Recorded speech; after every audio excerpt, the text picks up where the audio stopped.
Penyapu baru.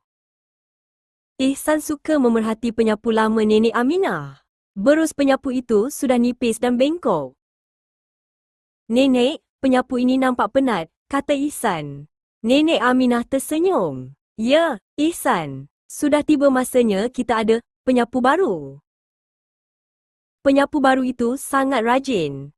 Ia menyapu setiap habuk dengan pantas dan bersih. Lantai rumah bersinar-sinar. "Hebat sungguh penyapu ini, Nenek," ujar Ihsan gembira.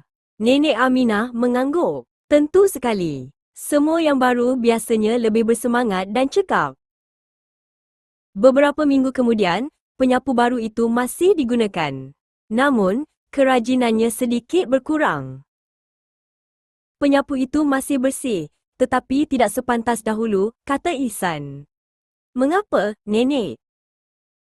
Nenek Aminah menjelaskan, ia masih berguna, tetapi semangat baru itu sudah tiada. Sama seperti sesetengah pekerja. Apabila seseorang memulakan kerja baru, mereka sangat bersemangat. Mereka ingin membuktikan diri dan melakukan yang terbaik. Itulah maksudnya, penyapu baru, dalam peribahasa kita, Nenek Aminah berbisik. Bermula dengan baik, tetapi perlu kekal rajin.